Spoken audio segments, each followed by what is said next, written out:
안녕하십니까. 기능약으로 환자를 치료하는 의사 닥터덕입니다. 오늘 또 급하게 영상을 한 번 더 찍는 이유가 얼마 전에 올렸던 비타민C 스닙 유전자 변이 검사에 대한 판독과 어떻게 이걸 이용할지에 대한 얘기를 올렸을 때 댓글이 여러 가지가 달렸는데, 그 중에서 여러분들이 잘 이해를 못 하시는 부분이 있어서 그걸 한 번 더 짚어드리고, 어떻게 보면 이제 비타민C에 대한 최종 완결편이라고 볼 수 있을 정도로 오늘도 알찬 내용이 될 것 같습니다. 우선 이제 댓글부터 제가 읽어드릴게요. 비타민C가 흡수되어 내장기관과 피부에까지 점점 완충되어야 한다고 하는데, 비타민C는 몸에서 오랫동안 있어도 상하지 않나요? 아주 원론적인 질문이면서 재밌는 질문이죠. 이런 생각을 해보신 사람이 있을까 싶은데, 재밌는 얘기인데, 이것도 강의 내용이 다 있으니까 이제 차근차근히 일단 강의를 들어보시면 알 수 있을 거예요. 제가 예전에 비타민C를 벌써 4, 5년 전서부터 올려왔기 때문에 과거 영상을 보시면은 기본적인 베이스 지식은 쌓아 놓으셨을 건데, 근데 그 중에서 이제 오늘이 완결편이 될 수밖에 없는 이유가 있는데요. 제가 비타민C를 처음에 소개할 때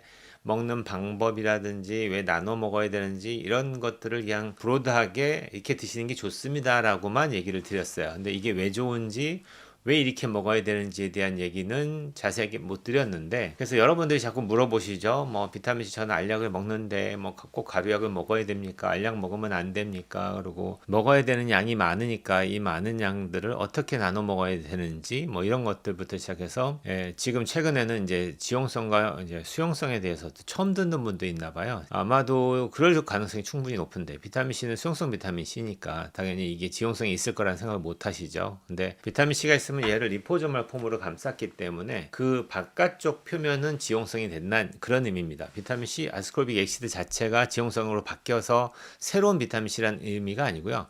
비타민C를 리포소말 폼으로 감쌌다 이렇게 이해하시면 되고, 그게 세포 레벨로 들어갈 때는 수용성 비타민C는 채널을 통해서 통로가 있다고 말씀드렸고, 그 통로는 말 그대로 우리가 집에 들어갈 때 문을 따고 들어가는 거랑 똑같죠. 그 문이 있어야지 집에 들어갈 수 있는 것처럼 세포 레벨로 들어갈 수 있는 문이 따로 있다라고 말씀드렸고, 그거를 통로로 이해하시면 되는데, 이 통로가 만들어진 유전자의 스닙이 있을 때는 그 통로를 잘 이용할 수가 없다라고 이해하시면 되는데, 이게 오해하시면은 무조건 그 유전자가 변이가 있으면 하나도 이용을 못하냐, 그런 의미는 아니에요. 예를 들어서 유전자가 두 가지가 엄마 아빠한테서 받잖아요. 그 만약에 CC타입이 정상이라고 만약에 가정을 한다면은, 하나를 T를 받았다고 치면은 하나만 변이가 있는 사람과 둘 다 변이가 있는 사람의 펑션의 차이는 분명하게 있습니다. 그게 둘 다 있다고 하더라도 완벽하게 토탈 블럭이 되느냐, 그건 아닌 것 같아요, 제가 볼 때는.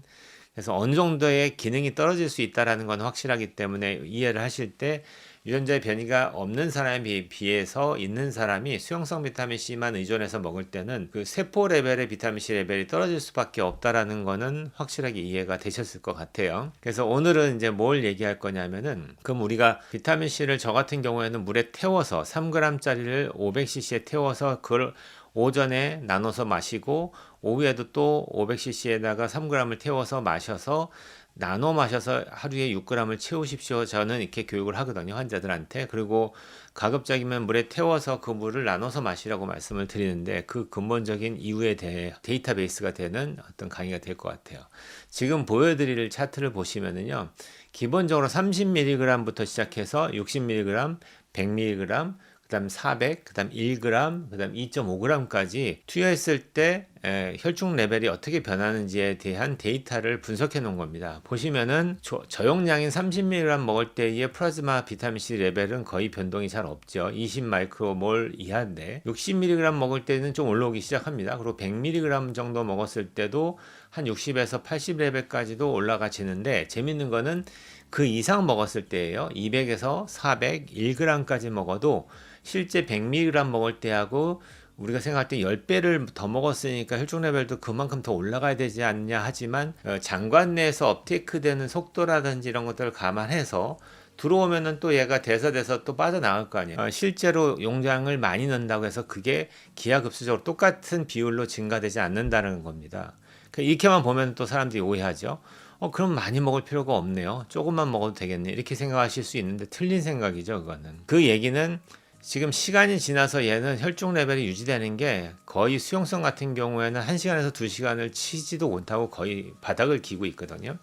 우리가 주사제를 만약에 수액을 통해서 맞게 되면은 장관을 통과하지 않고 바로 들어오기 때문에 혈중 레벨이 바로 올라갑니다. 그래서 훨씬 더 높이 올라갔다가 얘가 아무것도 안 하고 있더라도 뚝 떨어지는 게 보는데, 그래서 보통 2시간에서 4시간이 지나기 전에 벌써 바닥까지 칩니다. 그런 의미가 있다고 하더라도 우리가 경구제로 먹는 거에 비해서 여러분들이 컨디션이 너무 안 좋고 감기가 왔을 때 수액으로 비타민C를 맞는 것만큼의 효과를 볼 수가 없다라는 이유가 거기에 포함이 됩니다. 그렇기 때문에 주사제의 의미가 되게 크고요. 이해를 하실 때. 그래서 컨디션이 여러분들이 안 좋을 때는 꼭 병원에 들려서 비타민C 수액을 한번 맞아 보셔야지 그 차이를 느끼실 것 같고요. 아무튼 간에 지금 원래대로 돌아와서, 그렇다면 100mg이면은 지금 여러분들이 먹는 고려은단 비타민C가 1000mg이잖아요. 결국에는 얘를 10분의 1로 쪼개서 얘를 한 5분에서 10분 단위로 나눠 먹는 것이 훨씬 더 효과적이고, 이걸 한꺼번에 1000ml를 집어넣어 봤자 지금 이 그래프상에서 본다면은 100mg을 투여하는 것과 별반 차이가 없는 혈중 레벨을 유지하게 된다라는 거예요. 그런 의미에서 제가 말씀드렸던 이거를 가루를 물에 태워서 그 물을 한 모금씩 한 모금씩 뭐 5분이든 뭐 몇 분이든 간에 계속 마시면서 그 물을 500cc짜리에 3g을 태워서 이걸 한 30회에 나눠서 한 모금씩 마시는 것과 비교하자면은 이게 월등히 좋죠. 또 다른 이제 데이터를 보시면은 15mg, 50mg, 100mg, 500mg을 투여했을 때 얘가 장관을 통해서 몇 %씩 흡수되는지를 또 본 연구 자료가 있는 거예요. 재밌게도. 그랬더니 15mg을 넣었을 때 바이오 어베러빌리티라는 게 장으로 흡수되는 그 비율이 대략 한 90%가 흡수된대요. 내가 먹었던 비타민에. 근데 만약에 테스트 도즈를 50mg을 늘렸더니 좀 떨어지기 시작합니다. 85%까지 떨어지고요. 그 다음에 100mg을 올렸더니 80%까지 떨어지고요. 500mg을 늘렸더니 63%까지 떨어지는 거예요. 효율이 떨어지는 거죠. 그러니까 만약에 이거를 1g짜리 먹으면 더 떨어지지 않겠어요? 거의 50% 이하로 떨어질 것 같다는 생각이 안 드십니까? 그러니까 내가 아무리 많이 먹어도 그게 다 안 들어오는 거예요. 그렇다면 최소로 제일 좋은 방법은 소량씩 자주 먹는 게 가장 좋은 방법이 되지 않을까요? 그 아이디어를 뜬다면. 또 다른 또 중요한 정보는, 얘가 혈중에 들어왔을 때 혈중에서 돌아다니면서 제일 타겟이 되는 장기가 여러 군데 있을 건데, 그 중에서 우리가 한 가지만 보자면은 백혈구거든요. 그러니까 면역세포 중에서 백혈구가 되게 중요한 일을 할 건데, 그래서 백혈구 안에 있는 비타민C 농도는 플라즈마 혈중 레벨보다 훨씬 높습니다. 20배 가까이 높은데, 만약에 15mg을 투여했을 때의 백혈구, 호중구에는 630 마이크로몰이 들어가고요. 림프구에는 1630 마이크로몰이 들어가는데, 이게 50mg을 투여했을 때는 2배 가까이 1250 마이크로몰까지 올라가고, 림프구는 3100 마이크로그램까지 올라갑니다. 그리고 또 다시 100mg을 먹었을 때는 호중구와 림프구의 변화가 크지 않아요. 그러니까 1250에서 1310이니까 약간만 올라갔죠. 그리고 림프구도 3100에서 3600이니까 한 500 정도만 올라갔죠. 큰 변화가 있지 않아서 한 100mg 정도가 딱 보면 혈중 레벨을 올리는 것과 백혈구 내의 비타민C 농도를 올리는 걸로 본다면은 가장 아이디얼한 레벨이 100mg이 될 것 같다, 이렇게 생각이 들겠죠. 그리고 만약에 500mg을 먹었다면 그래도 좀 올라가지 않을까 했지만, 실제로 보니까 변화가 전혀 없어요. 호중구는 1310하고 1310 똑같습니다. 그리고 림프구 같은 경우에는 오히려 1650에서 1370까지 떨어져요. 그러니까 그렇게 따지면은 이 두 가지 자료를 다 혼합해서 본다면 여러분이 가장 좋은 방법은 100mg씩 한 5분에서 10분 단위로 나눠서 계속 먹는 겁니다. 그렇게 되면 1g을 10번 나눠 먹을 수 있잖아요. 그러면 여러분이 고려은단 비타민C를 10조각을 내가지고 그 분 단위로 해서 그 시간 단위나 또는 뭐 10분 단위로 해서 계속 나눠서 먹는 게 가장 좋은 방법일 건데, 그게 무지막지하게 어렵겠죠. 귀찮고. 그 대신 저희들이 기본적으로 하루에 수분 섭취를 1리터에서 1.5리터는 하세요, 이렇게 얘기하듯이 물 마시는 건 어렵지 않잖아요. 그러니까 제가 말한 대로 비타민C 통을 만들어서 물을 담고 비타민C를 넣어서 그 물을 평소 때 마시듯이 습관적으로 물을 마시면은 그게 소량씩 계속 들어올 수 있는 그런 이유가 되겠죠. 너무 좋은 아이디어 아닐까요? 그런 의미에서 제가 처음부터 알약 1000mg짜리, 즉 1g짜리 비타민C를 먹는 것보다 수용성을 물에 태워서 이 물을 마시는 것이 월등히 좋습니다라고 얘기했던 이유가 여기에 다 있는 거예요. 이 자료에 다 있는 겁니다. 그러니까 요걸 조금이라도 이해하신다면은, 그렇다면 여러분들이 아이디어를 갖고서 어떻게 하면 비타민C를 좀 더 효율적으로 활용할 수 있을까? 그렇게 이해하시면 되고 3g을 한 번에 털어놓고 먹는다. 먹을 수 있습니다. 근데 그만큼의 효율은 많이 떨어질 거예요. 50%가 뭐예요? 한 30%?